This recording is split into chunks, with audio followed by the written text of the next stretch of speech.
Masechet Gitin, Daf Kafret Amud Bet, la Mishnah qui est en haut de la page. Shelosha Devarim Amar Rabbi Elazar ben Perata Lifnei Chachamim. Cette Mishnah, c'est la suite directe de la précédente, à savoir que lorsqu'on se pose la question, est-ce que la personne est encore vivante ou elle est morte, on présume qu'elle est encore en vie comme on l'a laissée, même si elle était âgée, même si elle était malade. Eh bien, dans ce même ordre d'idées, Rabbi Elazar ben Perata a dit devant les Chachamim quelque chose qui va dans ce sens, et les Chachamim ont confirmé. De quoi parlait-il?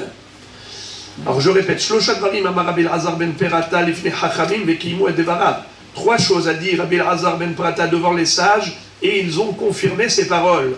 Premièrement,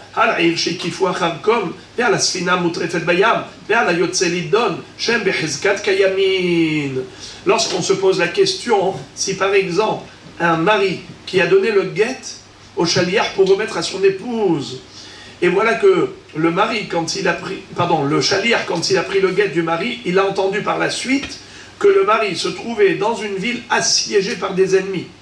Donc une armée qui est venue attaquer la ville. Est-ce qu'il doit se dire que le mari est déjà mort et donc il ne faut pas qu'il remette le guet à la femme, ou bien on présume qu'il est encore vivant? Réponse, on présume qu'il est encore en vie. Car le siège autour d'une ville, ça ne veut pas dire que la ville a déjà été massacrée et que le mari est mort. Non, le mari, on présume qu'il est encore en vie. Hezkat Haïm. Également, si le mari se trouvait dans un bateau qui était ballotté par les vagues à cause d'une tempête qui soufflait dans la mer, et on ne sait pas si le bateau a fait naufrage, oui ou non, eh bien, jusqu'à preuve du contraire, on considère que le mari est encore vivant, car on n'a aucune certitude que le bateau a fait naufrage. Les halayotse l'idom, également, une personne qui a commis une faute qui entraîne une condamnation à la peine capitale. Ce monsieur-là, donc, a été au tribunal pour être jugé. Et logiquement, si le Beddin décide de le condamner à mort, eh bien, ils vont l'exécuter.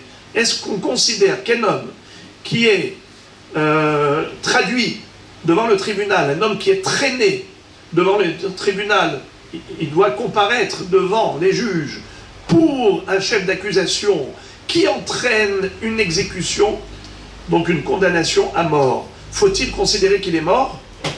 Eh bien là encore, ce mari-là, qui a été au tribunal pour un jugement d'une éventuelle condamnation à mort, jusqu'à preuve du contraire, on considère qu'il n'a pas été condamné à mort, et qu'il est encore vivant. Et donc voilà les trois halachot. Pourquoi? Car ces trois catégories de personnes, elles ont la présomption de Haïm, de Kayamin.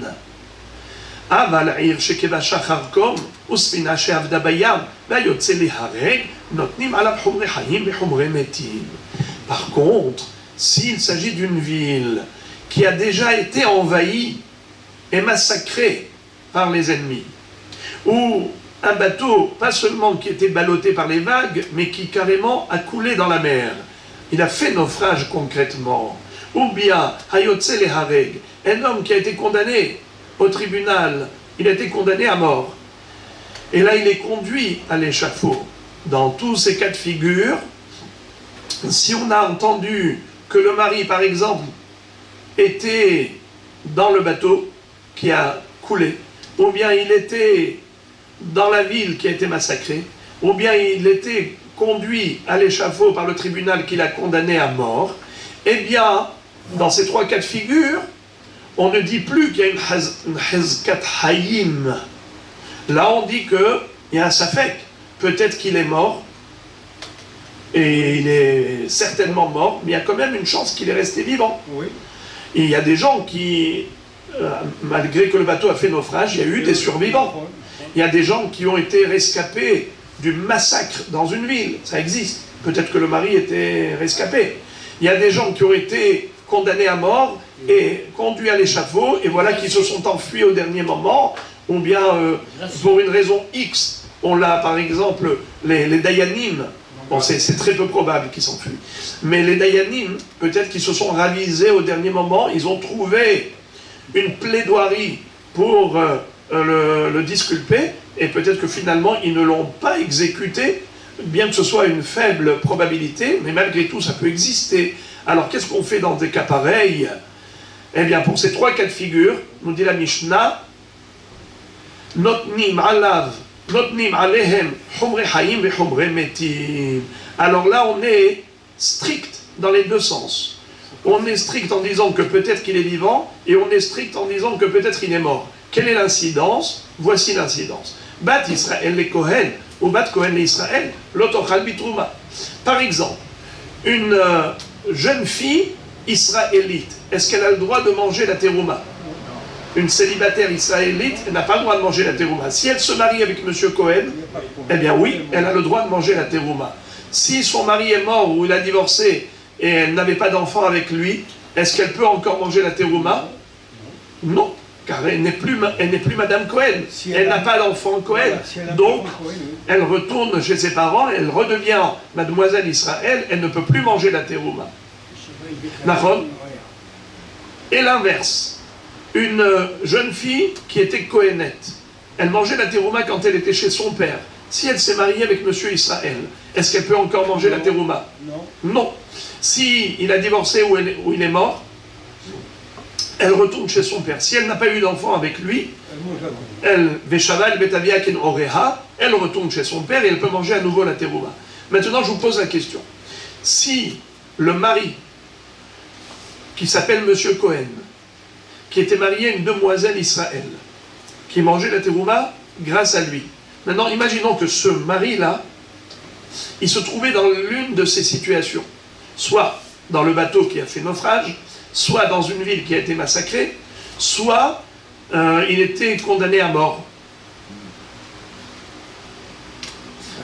Alors maintenant, lui c'est M. Cohen, et elle c'est demoiselle Israël. Est-ce qu'elle peut encore manger la terouma? Réponse non. Pourquoi? Parce que dans ces trois cas de figure, nous craignons le risque qu'il a déjà été tué. Peut-être qu'il fait partie de ceux qui ont été massacrés ou qui ont coulé dans le bateau qui a fait naufrage. Et puisqu'il était conduit à l'échafaud, certainement qu'ils l'ont exécuté. Même si on n'a pas vu de nos propres yeux qu'il est mort, on n'a pas constaté la mort de ce monsieur, mais étant donné que tout laisse penser qu'il est mort, eh bien il faut tenir compte de cette éventualité, et par conséquent, on ne peut pas se permettre, ou plutôt on ne peut pas permettre à sa femme, Mademoiselle Israël, qui s'est mariée avec ce monsieur Cohen, de manger encore la terouma, car il est certainement mort. Bien que ce ne soit pas sûr et certain, mais il y a une forte probabilité, alors tu ne peux pas lui permettre de manger la terouma. Elle ne mangera pas la terouma. Comment elle s'appelle celle-là? Bat Israël, la Cohen. Maintenant, je vous pose une question inverse. Si elle était Bat Cohen, les Israël, elle était mariée à M. Israël, cette Bat Cohen. Quand elle était célibataire, elle mangeait la terouma. Quand elle s'est mariée avec M. Israël, elle ne mange plus la terouma. Si M. Israël est certainement mort, elle peut à nouveau recouvrer le droit de manger la terouma. Mais quel est le din maintenant si on n'est pas sûr et certain? On n'a pas vu mort. Ce monsieur Israël faisait partie des voyageurs dans le bateau qui a fait naufrage. Il faisait partie, il était dans la ville qui a été massacrée, où il a été conduit à l'échafaud. Dites-moi maintenant, ce monsieur Israël, sa femme, elle est Bat Cohen. Maintenant, est-ce qu'elle peut manger à nouveau la terouma? Oui, bien sûr. Il n'a pas de Hazaka de Haïm. C'est une ville massacrée. Bateau qui a fait naufrage. Alors, Humra, c'est pas Hazaka. Non, d'accord, Humra. Non. Il ne faut pas l'appeler Hazaka de Haïm. Parce que Hazaka, c'est une présomption. Là, c'est un doute. Voilà comment il faut le dire. Safek. Quand on dit Hazaka, c'est que même si on a un safek, on va d'après la Hazaka. Je m'explique. La Torah nous dit que quand on a un doute, on va d'après la Hazaka. Mais s'il y a une Hazaka, mais ici on a un safek et on n'a pas de Hazaka. Donc on ne peut plus suivre la Hazaka. Alors qu'est-ce qu'on fait? Eh bien on agit comme dans un safek. Qu'est-ce qu'on fait quand on a un safek? La Humra, la Humra. On est mahmir dans tous les sens. Donc si elle est Bat Cohen Maria Israël, on est mahmir, elle ne mangera pas. Si elle est Bat Israël, Si elle est Bat Cohen, si elle est Bat Israël marie un Cohen, ou Bat Cohen marie un Israël, on est mahmir dans tous les sens. Et elle ne mangera pas la terouma. Pourquoi? Car peut-être qu'il est mort, ou peut-être qu'il n'est pas mort. S'il n'est pas mort, donc Monsieur Israël, qui n'est pas mort, donc Bat Cohen, qui est marié avec elle, avec lui, ne peut pas manger la terouma, car il est peut-être vivant. Ou l'inverse, une Bat Israël marie un Cohen, est-ce qu'elle peut manger la terouma? Non, car peut-être qu'il est mort. Donc parfois je dis peut-être qu'il est vivant, et parfois je dis peut-être qu'il est mort. Peut-être qu'il est mort, on est mahmir, peut-être qu'il est vivant, et on est mahmir. C'est ce qu'on appelle en hébreu notnim alav humre hayim ve humre metim. On lui donne la humra des vivants et la humra des morts. Gemara.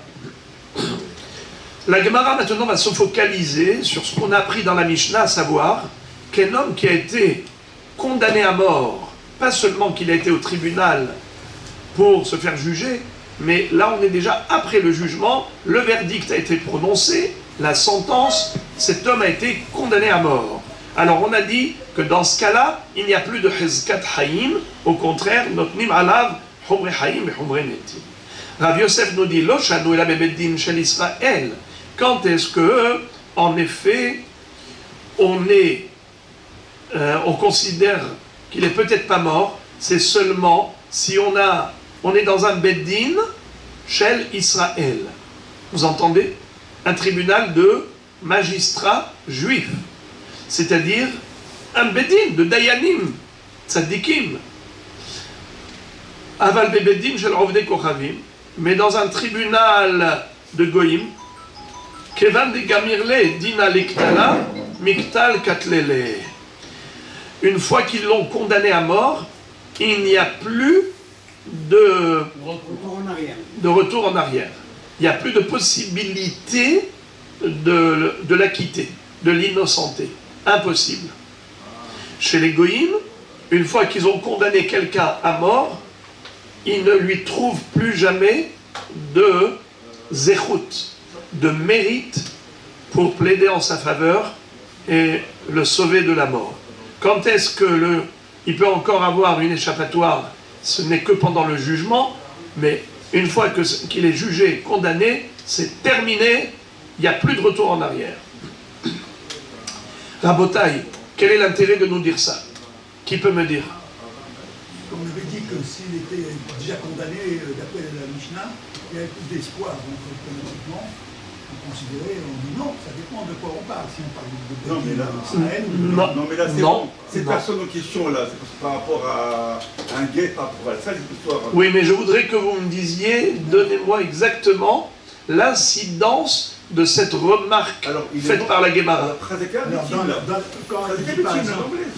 un bal, il dit quand il est à règle, ça dépend.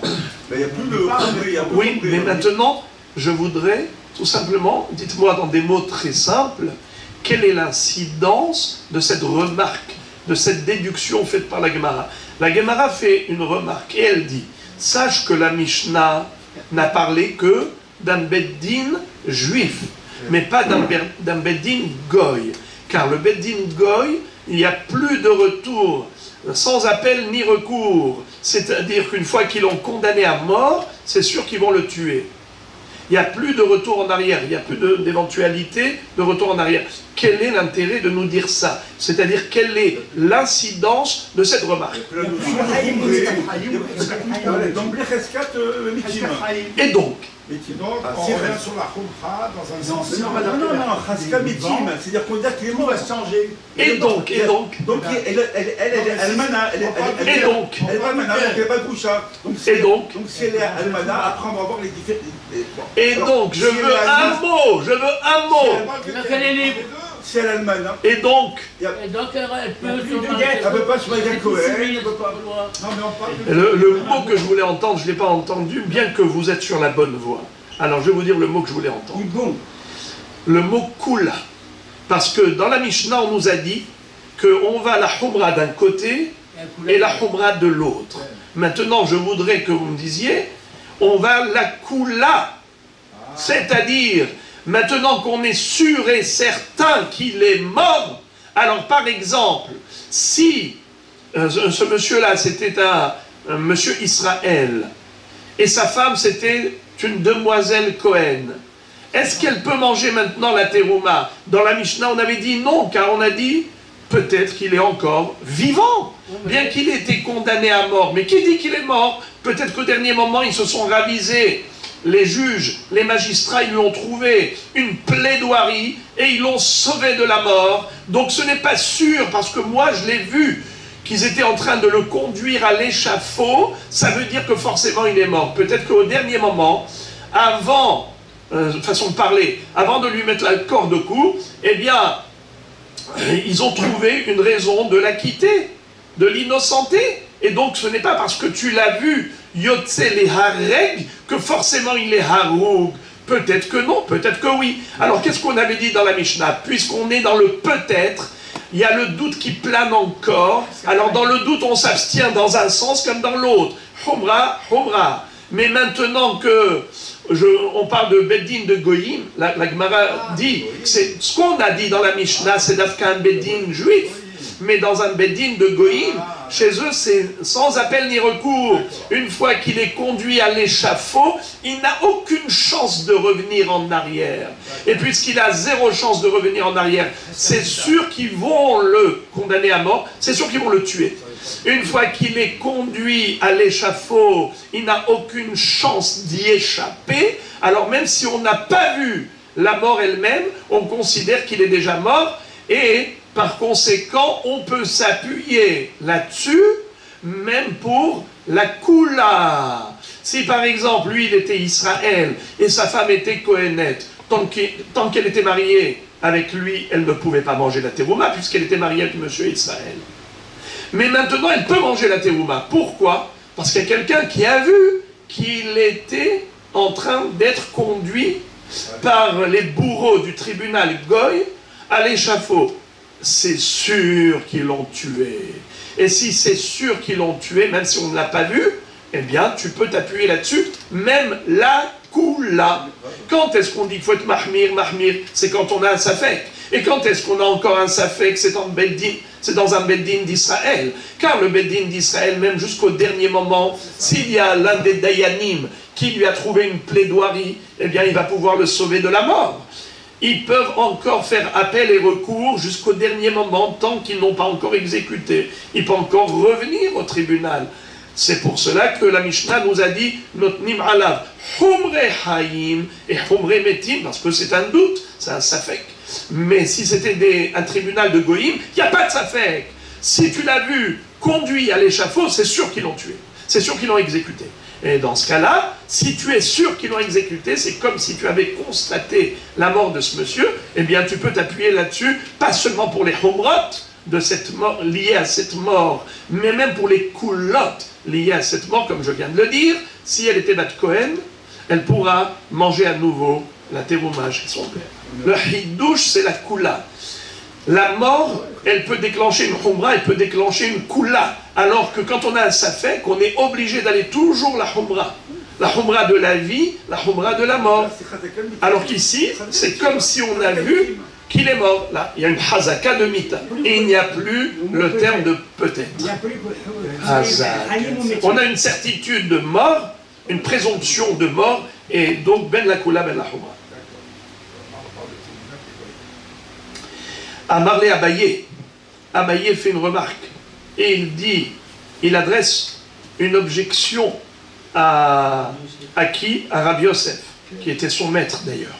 Il lui dit, Beddin shel Ovdei Kochavim nami mekable shohada. Il lui a dit, je ne comprends pas pourquoi vous dites qu'il n'aura aucune chance d'échapper à la mort s'il a été condamné dans un tribunal goy. Mais pourtant, les magistrats des goïms, ils acceptent les pots de vin. Ils ont une main collante et par conséquent, si tu lui mets une belle enveloppe, eh bien tu vas lui graisser la patte et c'est comme ça que il peut y échapper. Pourquoi tu dis qu'il n'a aucune chance? Mais s'il y a quelqu'un qui vient, quelqu'un de sa famille, de celui qui est condamné, et il met au grand magistrat, il lui donne, plutôt à l'un des magistrats, il lui met une belle enveloppe, il va lui arranger la chose. Amarlé, Ki shakle mikame de l'irtom pour ses shenamag. Les bâtards des mirtam pour ses shenamag, lo shakle. Et dit, le pot de vin, ça marche avant le délibéré. Avant que il y ait la signature et le sceau du verdict. Mais une fois que la sentence a déjà été prononcée et signée, scellée, eh bien sur le document, ça y est, il n'y a plus de possibilité de faire machine arrière parce que tout le monde le sait et ils vont attraper, il va se faire attraper le juge qui a pris le pot de vin. Il y a ceux qui expliquent que pour ces shenamag, c'est pas un mot en hébreu ni en araméen. Rachid dit, pour ces shenamag, la shon parsi psagdin, le verdict, la sentence signée, ça s'appelle pour ces shenamag. Vous parlez le perse? Moi non plus, mais apparemment, pour ces shenamag, ça veut dire le verdict. Ok. Alors c'est ça. Il dit, c'est vrai, quand on a dit que le Beddin d'Egoïm, il n'y a aucune chance de faire marche arrière, pourquoi? Parce que le pourcé chez Namag a déjà été scellé, finish. Même si tu vas donner une enveloppe à quelqu'un, il ne pourra rien faire. C'est pour cela qu'on peut aller même la Kula. C'est comme si on avait constaté la mort du bonhomme. Mais Tivé, la Gemara dit, Rav Yosef, comment tu peux dire une chose pareille? Pourtant, il est écrit Kol makom sheyamdu shnaim beyomru me'idimanu et ish peloni shenigmar dino bebedino shel peloni ou ploni eda bareze yehareg.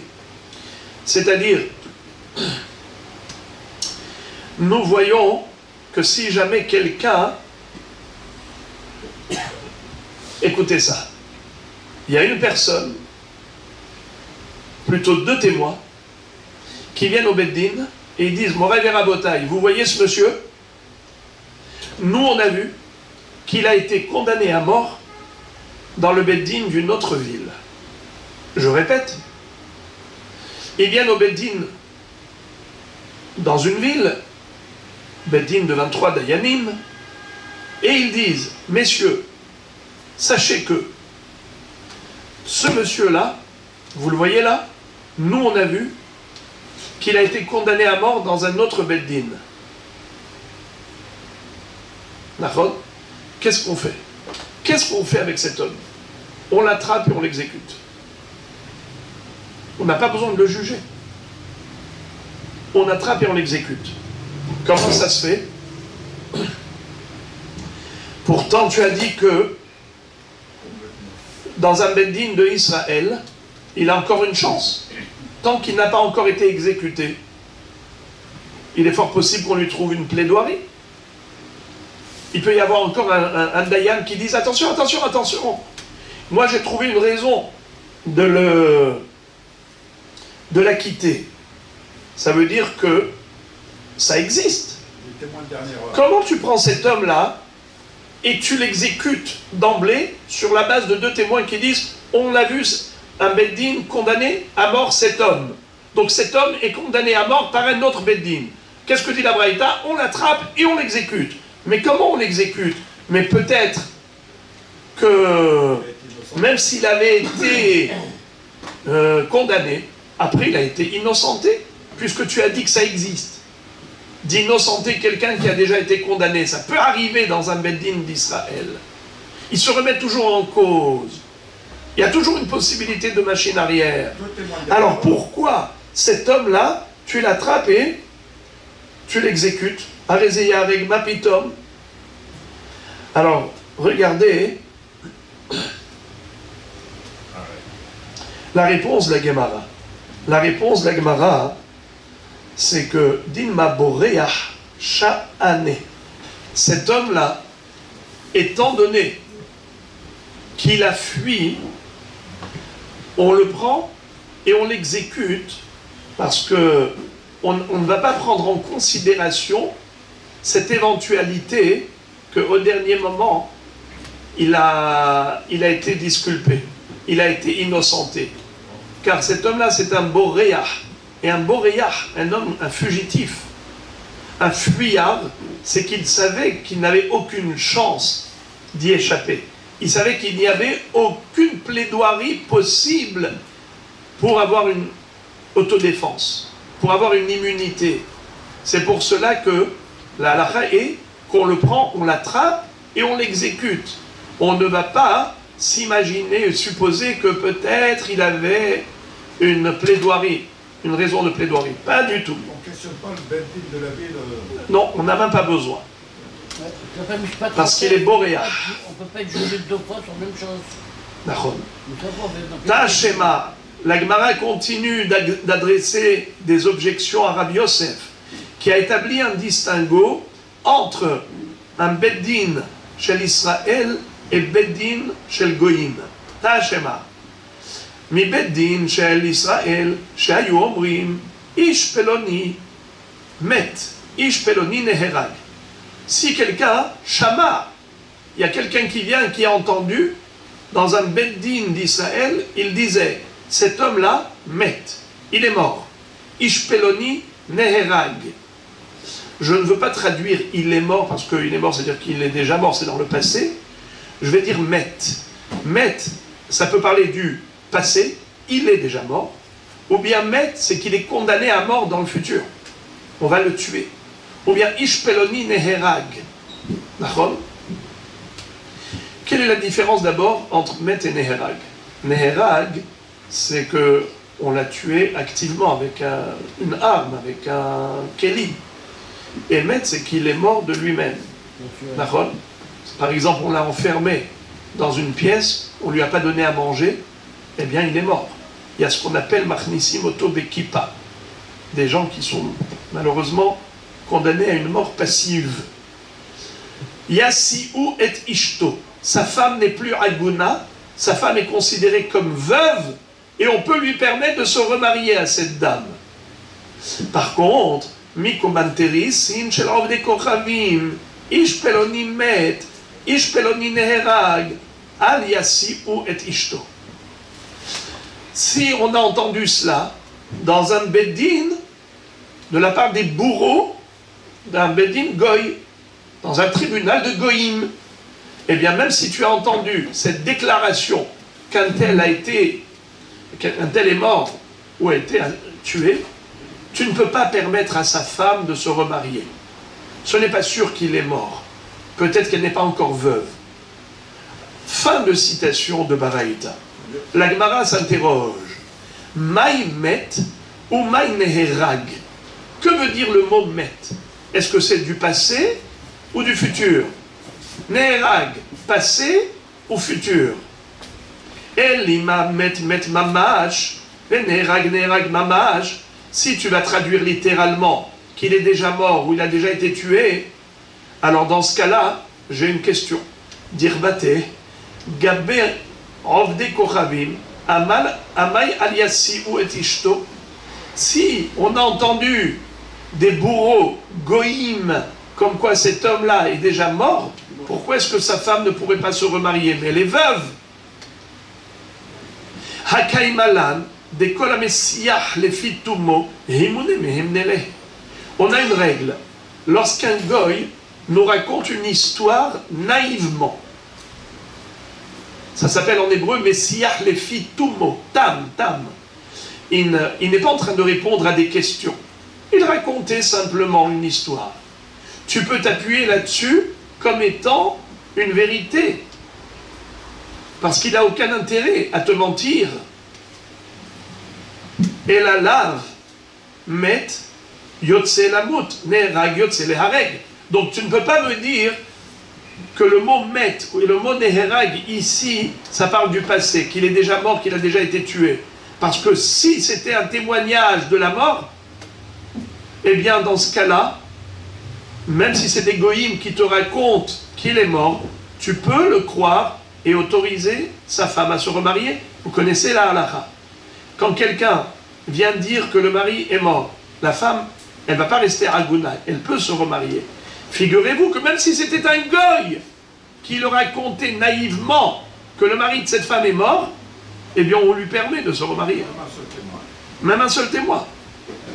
Alors, donc c'est sûr qu'ici, quand on a interdit à la femme de se remarier, et la lave met Yotze Lamut, Veneherag, Yotze Lehareg, Vekatane, Bebedin Shel Israël, Yassiou et Ishto.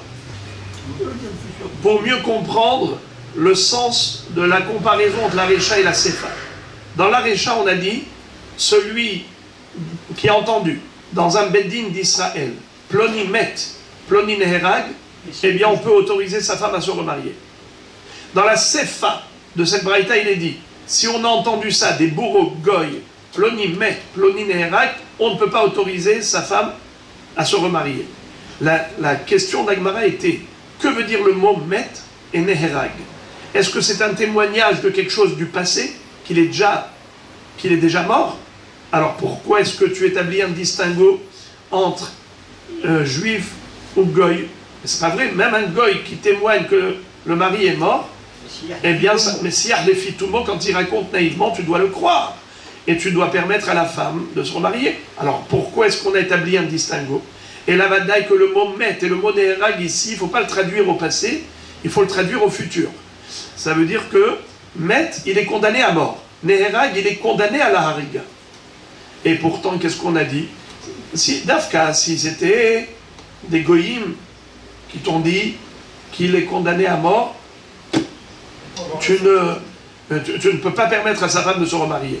Mais si c'était des juifs, un Beddin Shel Israël, eh bien oui, on permet à sa femme de se remarier, comme c'est écrit. Shama mi Beddin Shel Israël, shayomrim ishpeloni met, ishpeloni neherag, yassiou et ishto. Ça veut dire que c'est sans appel ni recours. Si tu vois qu'on autorise la femme à se remarier, sous-entendu qu'il n'y a aucune possibilité de retour en arrière. Et pourtant, c'est un Beddin d'Israël. Ça vient en contradiction avec ce qu'on a dit avant. C'est la Kushia. Comment Rabbi Yosef le Emora peut contredire une Baraïta? Car la Baraïta ici nous dit que quelqu'un qui a entendu d'un Beddin Israël, Ishpeloni Met, Ishpeloni Neherag, et là on a expliqué que ça veut dire au futur, on l'a condamné à mort et donc on va le tuer, eh bien déjà, rien qu'en entendant cela, ça suffit pour être sûr qu'ils l'ont tué. Et on peut autoriser sa femme à se remarier. Ça veut dire que quoi? Que quelqu'un qui a été condamné à mort dans un Beddin d'Israël, il n'y a aucun retour en arrière possible. Car s'il existe une possibilité de retour en arrière, comment tu peux permettre à sa femme de se remarier? C'est une couchée sur Rabbi Yosef qui a dit que dans un Beddin chez l'Israël, il y a toujours la chance, il y a toujours une chance qu'un Dayan dise « Eh oh, je lui ai trouvé une plaidoirie ». C'est pas vrai. Si c'est comme ça, alors comment se fait-il qu'on permette à son mari de se remarier, qu'on permette à la femme de se remarier? Dans la Mishnah, on a dit que quelqu'un qui a été condamné à mort, qui était conduit à l'échafaud, alors on dit que c'est pas sûr qu'il a été tué. Peut-être oui, peut-être non. Rabbi Yosef nous dit c'est seulement si c'était dans un Beddin d'Israël. Mais si c'était dans un Beddin de Goïm, c'est sûr qu'ils l'ont tué. Ici, dans cette braïta, de cette braïta, on déduit le contraire. On déduit que dans un Beddin d'Israël, c'est sûr qu'il a été tué. Comment Rabbi Yosef a pu dire que dans un Beddin d'Israël, ce n'est pas sûr qu'on l'a tué? La Mishnah parle d'un Beddin d'Israël, c'est pour ça que c'est pas sûr. Mais dans un Beddin de Goïm, c'est sûr qu'ils l'ont tué. Dans la braïta, on voit que c'est juste le contraire. Dans la braïta, on voit que c'est juste le contraire. Met, Yotzelamut Nera Yotzelarei, Vekatane, Bebeddin Shel Israël Yassi ou et Ishto. Tu vois qu'au début de la braïta, on nous a dit que si quelqu'un a entendu dans un Beddin d'Israël que cet homme va être tué, c'est sûr qu'ils l'ont tué.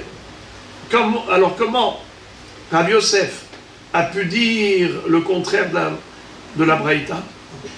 C'est comme ça donc que la Gemara enfonce le clou pour adresser une objection à Rabbi Yosef en disant c'est impossible de dire ce que tu as dit, d'établir un distinguo entre Beddin Shel Israël et Beddin Shel Akum, en disant que, en sortant, quelqu'un qui a été condamné au Beddin de Israël et il sort de là pour aller se faire exécuter, ce n'est pas sûr qu'ils l'ont exécuté.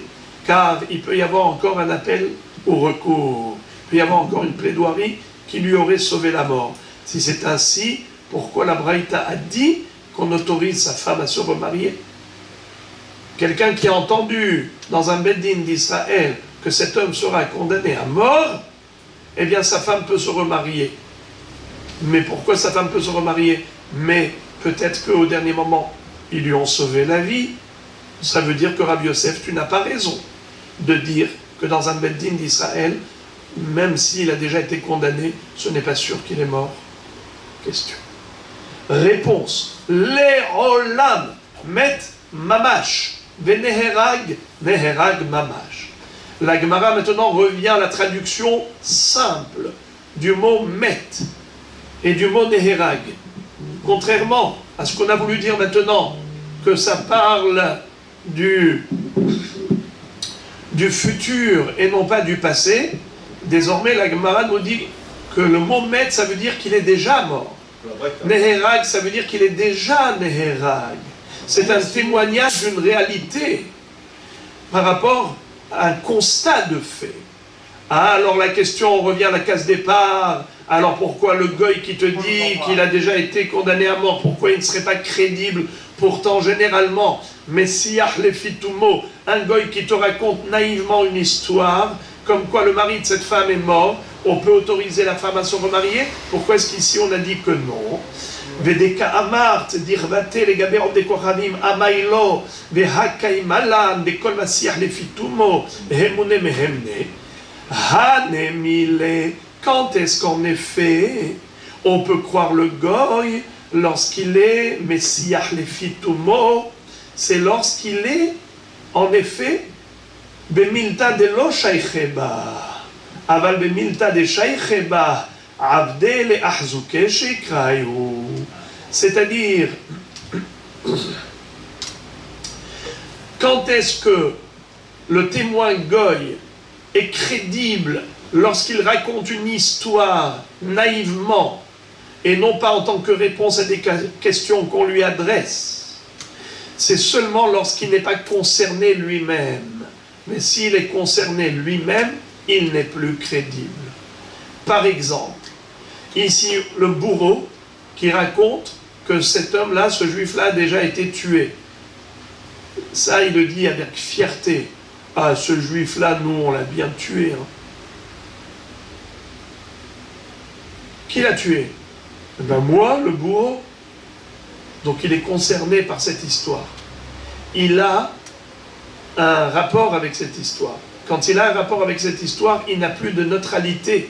Pour dire que son témoignage est neutre, il est Messiah Lefitumo. Il raconte naïvement. Ce n'est plus naïvement. Il peut y avoir une raison pourquoi il a dit ça. C'était juste pour se glorifier d'avoir tué un juif, même s'il ne l'a pas tué réellement. Et donc on ne peut pas autoriser sa femme à se remarier sur la base d'un témoignage pareil. Car il n'est plus Messiah Lefitumo. Il est concerné. Voilà donc la fin du débat de la Gemara par rapport au Hidouche de Rabbi Yosef, toutes les objections qu'on lui a adressées et toutes les réponses qui étaient les siennes.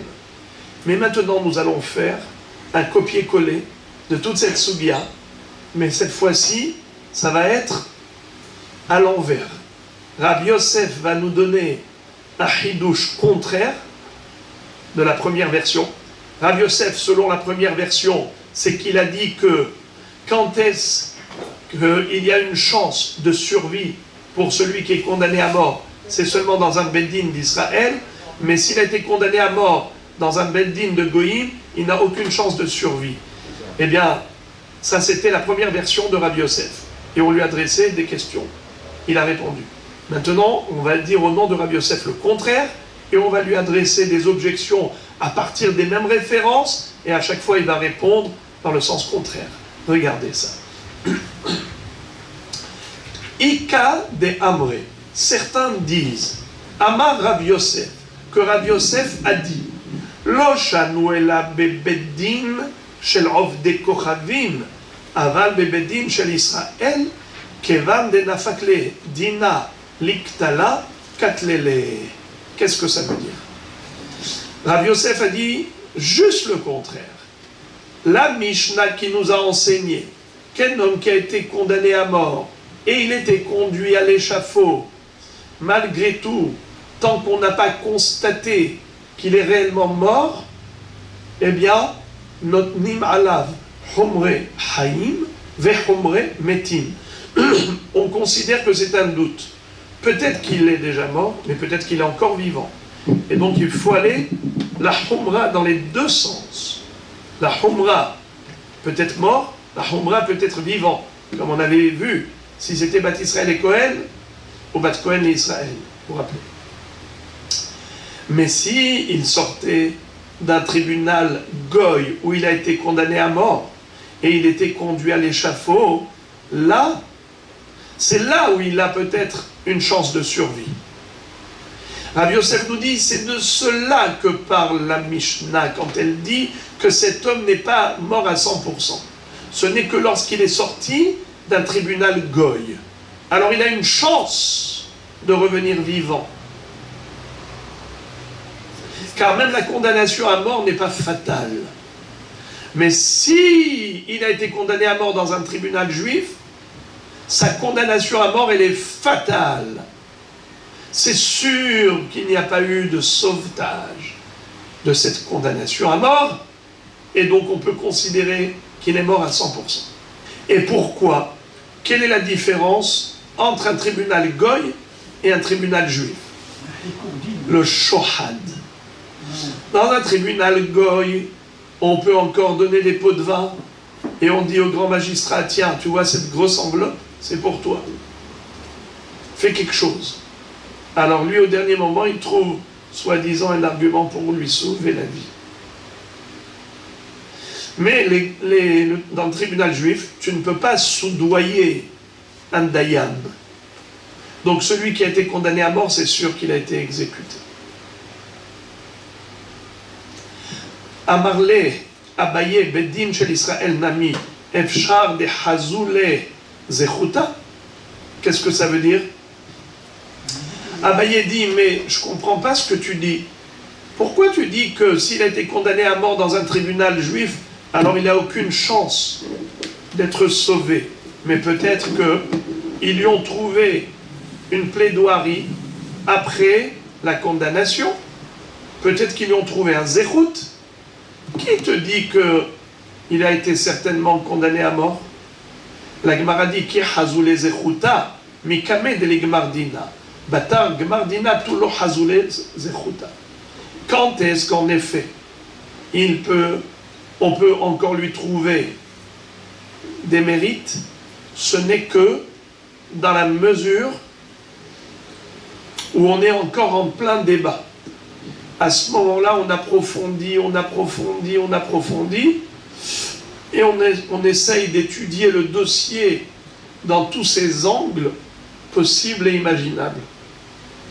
Et à ce moment-là, nous disons, si on lui a trouvé un srout, on va le sauver, sinon, on le condamne. Mais une fois qu'il est condamné, c'est que il n'y a presque aucune chance qu'on lui ait trouvé une plaidoirie. Et par conséquent, si on va d'après la Hazaka qu'il a été tué. L'imam Essaya, la Gemara dit, apparemment Rabbi Yosef, il a raison. Celui qui sort d'un tribunal goy, il a encore une chance d'être sauvé de la condamnation à mort, parce qu'on peut les soudoyer, les juges du tribunal Ovdei Kochavim. Mais s'il sort d'un tribunal juif où il a été condamné à la peine capitale, il n'a presque aucune chance. Pourquoi? Parce que shohad, les pots de vin, ça ne marche pas. Qui lui trouve un zéchout? Ils ont déjà étudié le dossier dans sous ses angles, ils n'ont pas trouvé de zéchout. Donc il n'y a presque aucune probabilité que maintenant on lui trouve un zéchout. Donc voilà pourquoi Rabbi Yosef a dit qu'il n'y a pas de safek. C'est sûr qu'il a été exécuté par le tribunal Israël. Alors je relis ça rapidement. Ikade Amré. Certains disent, Amar Rabbi Yosef. Rabbi Yosef te dit, il t'explique la Mishnah comme ça. Lo shanu ela bebeddin shel Ovdei Kochavim. Tout ce que la Mishnah dit que notnim alav humre haim vehumre metim, comme quoi le mari est peut-être vivant, peut-être mort, bien qu'il soit condamné à mort. C'est seulement dans un beddin de goïm.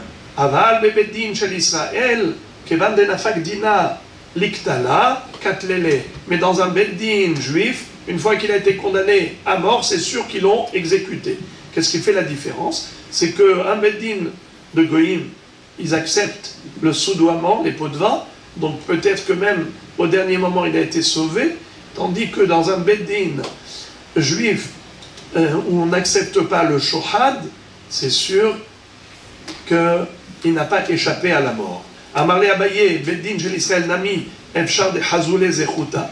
Ok, ils n'acceptent pas les pots de vin, mais peut-être qu'ils lui ont trouvé un zechut, un mérite pour l'innocenté. Rav Yosef répond qui hazoule zechuta mikame de l'igmardina batar gemardina tout lo hazoule zechuta. Quand est-ce qu'ils peuvent encore lui trouver un zechut? Ce n'est qu'avant le verdict, mais après le verdict, c'est sûr qu'ils ne vont pas lui trouver un zechut parce que ils ont cherché, avant de le condamner à mort, ils ont cherché par tous les moyens un zechut pour essayer de le sauver, comme la Torah nous demande de sauver la personne jugée, de la sauver cette personne de la condamnation à mort. Donc s'il y avait un mérite quelconque, ça aurait été avant le verdict qu'il aurait trouvé. Mais si le verdict a été prononcé, c'est qu'ils ont étudié le dossier sous tous ses angles et ils n'ont pas trouvé de plaidoirie, donc il n'y a aucune chance qu'il lui trouve maintenant une plaidoirie. Voilà pourquoi il est considéré comme déjà mort. La Gemara veut apporter de l'eau au moulin de Rav Yosef. L'imam Essayale. A priori, Rav Yosef a raison. Et quelle est la preuve qu'il a raison? C'est que dans une Mishnah, qui va dire Kol makom she'amdu shnaim v'yomru me'idimanu et ish peloni shenigmar dino bebet dino shel ploni ou ploni eda vareze et hareg. Il est écrit dans une Mishnah que si deux personnes viennent et ils témoignent devant le Beddin que cet homme-là a été condamné dans un autre Beddin, dans une autre ville, eh bien il faut les croire à ces deux témoins. Et on prend cette personne et on l'exécute. C'est une preuve que quoi? Que celui qui a été condamné à mort dans un, comment on appelle ça, dans un beddin, il n'a aucune chance de sortir de là vivant. Nachon? La Gemara dit Dinma boreach sha'ane. C'est-à-dire que ici, on parle d'un fugitif. En général, ça veut dire que on n'a pas de preuve que Rav Yosef a raison. Je peux contredire Rav Yosef. Peut-être que ce n'est pas juste ce qu'il a dit. Qu'est-ce qu'il a dit? Que personne ne sort indemne d'un tribunal juif, car s'ils l'ont condamné à mort, c'est sûr qu'ils l'ont déjà exécuté. La Gemara dit, mais c'est pas vrai. Pardon, la Gemara dit au contraire, c'est très vrai. La preuve, c'est que si on a deux témoins qui nous ont raconté que cet homme-là, il a été condamné à mort dans un beddin, on le prend et on le tue. Donc il a raison. La Gemara dit non, ce n'est pas sûr qu'il a raison. Peut-être qu'en général, quelqu'un qui a été condamné à mort dans un beddin, ce n'est pas sûr qu'ils vont le tuer parce que peut-être qu'ils vont lui trouver un zechut encore. Par contre, un boréach, un fugitif, un fuyard, c'est sûr qu'il n'avait aucun zechut. Pourquoi? Parce que s'il savait qu'il avait un zechut, il n'avait pas besoin de s'enfuir. S'il s'est enfui, ça veut dire qu'il n'avait aucun zechut. Alors, il n'y a aucune preuve pour Rav Yosef. Car on peut dire qu'en général, Rav Yosef n'a pas raison de dire qu'il n'y a aucune chance d'échapper à la condamnation à mort d'un Beddin Israël. Car même un Beddin Israël qui a condamné à mort, peut-être qu'au dernier moment, avant de le tuer, ils vont trouver une plaidoirie. Alors comment se fait-il qu'un homme pareil, un fugitif, tu dis il faut le condamner à mort tout de suite, sans équivoque. Mais peut-être qu'il y avait encore une plaidoirie en sa faveur. La Gemara dit, mais non, s'il est boréach, c'est qu'il savait lui-même qu'il n'avait aucune plaidoirie. Voilà pourquoi celui-là, on le prend et on l'exécute. La Gemara veut apporter encore une preuve. Tashma, Shama Bedin shel Israël, Shayu Omrim Ish Peloni met, Ish Peloni neherag, Yassiu et Ishto, Mikuman Tresim shel Avdei Koravim Ish Peloni met, Ish Peloni neherag, Al Yassiu et Ishto, Maïmet ou Maï neherag, Elima met Mamash, Neherag Mamash, Durvate, Gaber Avdei Koravim, Amai Al Yassiu et Ishto, Hakai Malan Kol Messiah Lefitumo, Hemune Mehemnele, Elalav, Met Yotze Lamut. נהרג יוצא להרג וקטנה בבית של ישראל יסיעו את אשתו. La Gemara veut apporter encore de l'eau au moulin de Rav Yosef. Et elle dit, a priori, il a raison, que quelqu'un qui sort d'un beddin de Goïm, il a encore une chance, que quelqu'un remette une enveloppe pour graisser la patte du magistrat pour le sauver de la mort, tandis que quelqu'un qui sort du beddin Israël condamné à mort, il n'a aucune chance d'y échapper. C'est ce qu'a dit Rav Yosef. Quelle est la preuve qu'il a raison? C'est que tu vois dans cette braïta qu'on établit un distinguo entre Beddin chez Israël et Kumman Teresim chez l'Akum, les bourreaux d'un Beddin de Goïm.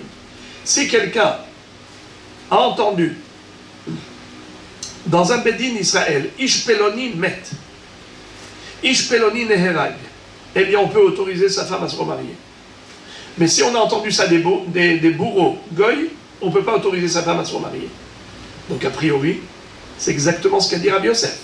Que celui qui est condamné à mort dans un beddin d'Israël, il n'a aucune chance de revenir de la guillotine, de revenir de vivant de l'échafaud. Pourquoi? Parce que c'est sans appel ni recours, il n'a aucune chance, il n'accepte pas les pots de vin. Tandis que si on a entendu des bourreaux goy, eh bien peut-être qu'il est quand même, au dernier moment, il a été sauvé. Si quelqu'un lui a remis une belle enveloppe, ils l'ont sauvé. Alors, il a raison, Rav Yosef. Et ici, on est obligé de dire que le mot met, ça veut dire quoi, met? Il va mourir. Neherag, il va se faire tuer. Parce que tu ne peux pas dire que met et Neherag, ça veut dire au passé. Parce que si c'était au passé, il n'y a pas de raison de ne pas croire le goy. On a une règle qu'il faut croire le goy quand il te raconte que le mari est mort, quand il est Messiah Lefitumo. Donc on est obligé d'expliquer qu'ils sont en train de dire qu'il est condamné à mort. Alors bien que les bourreaux disent qu'il est condamné à mort, il a une chance parce qu'il peut y avoir du shohad. Quand le Beddin chez l'Israël disent qu'il est condamné à mort, il n'a aucune chance de revenir en arrière parce qu'il n'y a pas de shohad. Donc Rav Yosef a raison. La Gemara dit ce n'est pas une preuve pour Rav Yosef. On peut réfuter la preuve. Comment? Le'olam met mamash, ve'neherag mamash. On peut dire que le mot met et neherag, c'est pas au futur, c'est au passé. Il est vraiment déjà mort, il est vraiment déjà tué. Dirvate gaber ovdei kochavim amaylo. Et ce que tu m'as dit, alors dans ce cas-là, pourquoi on ne croirait pas le goy quand il raconte qu'il est mort? Pourtant, Hachamim ont dit qu'un goy qui est Messiah Lefitumo, qui raconte naïvement que le mari est mort, on autorise la femme à se remarier.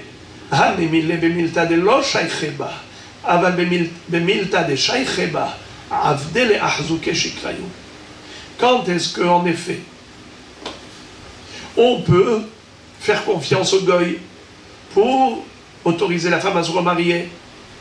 C'est seulement quand il nous dit que le mari est mort et lui n'était pas concerné. Mais si c'est le bourreau qui te raconte que c'est lui qui a tué le mari, là tu ne peux pas le croire. Parce que ça ne s'appelle pas Messiah Lefitumo, quelqu'un qui est neutre et qui raconte naïvement. C'est quelqu'un qui n'est pas neutre. Parce qu'il veut se glorifier peut-être d'avoir tué ce juif. Étant donné qu'il est concerné, il n'a plus l'avantage de Messiah Lefitumo. Il ne bénéficie plus de cette crédibilité. Voilà donc, les amis, la deuxième version de Rav Yosef avec tout le débat.